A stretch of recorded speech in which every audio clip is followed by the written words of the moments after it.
puncturing the system. It's wonderful, you know.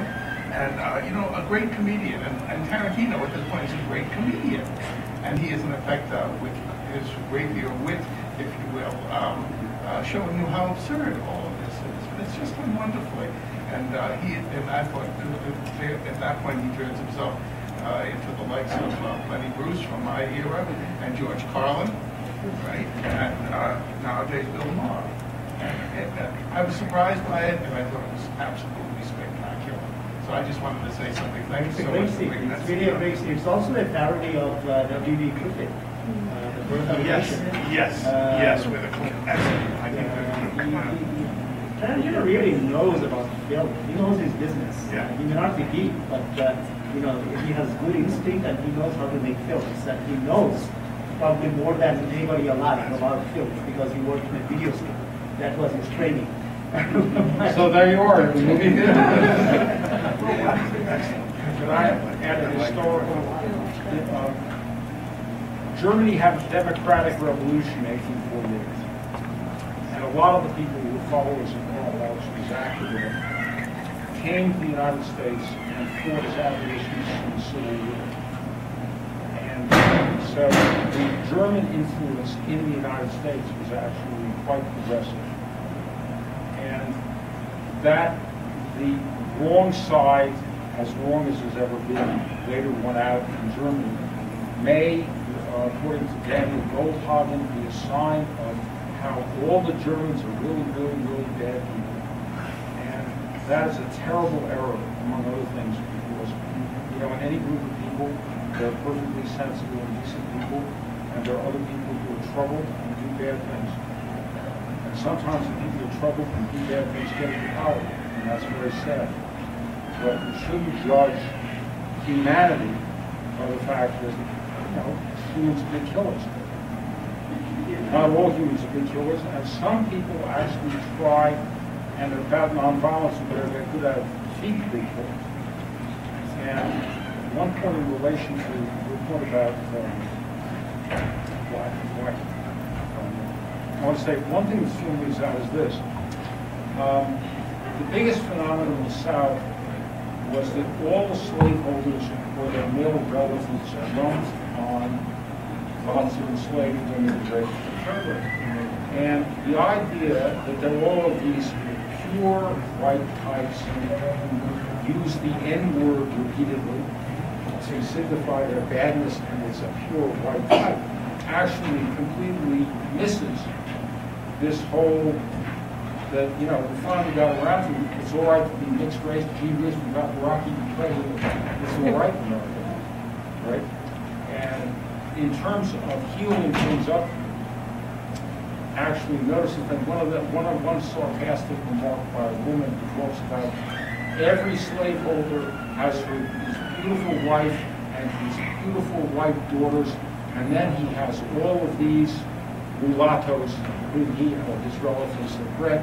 Every white woman can tell you what the parentage is of all the house servants, all the people around the table in everybody else's plantation.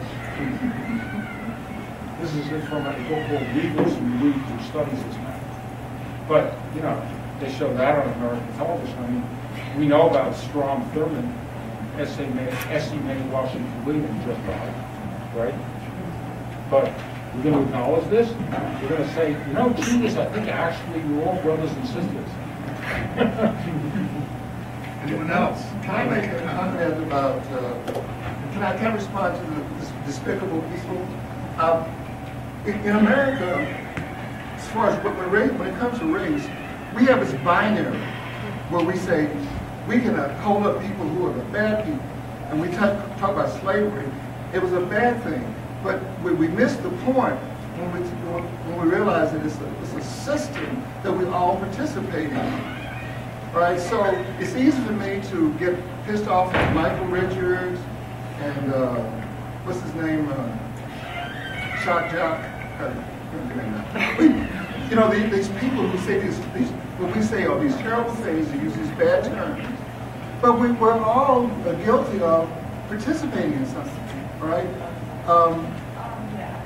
In the documentary, which I helped bring to like the traces of trade, the North was very complicit in slavery. The North, this Northern family traded rum for Africans in Ghana, and then moved them to Cuba to trade for sugar and molasses to bring back and make more rum. But the North made an awful lot of money for it. But they said, well, you know, these bad Southerners, right? 4,700. There were 4,700 documented cases of lynching,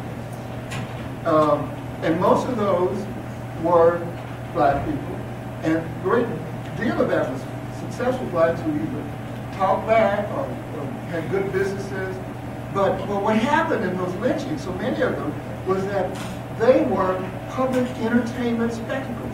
Good, nice, decent people came. They put on extra trains to bring thousands of people in to watch a lynching. People brought their children to watch a lynching. They made postcards and they sent them out with pictures from this. They would cut off pieces of the person and they would sell them as artifacts. Now these were ordinary people who were participating. You know, so what we have to do in this country is realize that when there's a radiation leak from a nuclear power plant, we all affected by the radiation. And so we're all affected by racism. And the systems are still in place. So there's a little bit of seduction. We want to talk about this 150th anniversary of the Civil War, but it's seducing to say, oh, how bad they were, without realizing, what are we doing today that still takes advantage of systems of domination and oppression, and that we benefit from? With our Apple, iPads, and other things, who's suffering for that? So, despicable people that's a real fancy way of taking our attention away from the reality of the systems we live in.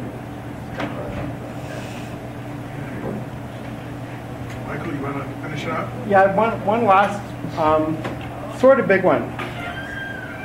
It's I think Alan, you touched on it actually briefly. We were dancing around how really should we view what our German friend is about, in terms of clearly not a bad human being, clearly in fact a very good, decent human being, but what sort of paternalism should we attribute to him, or should we treat him as I think the film does, in a very much of a heroic light?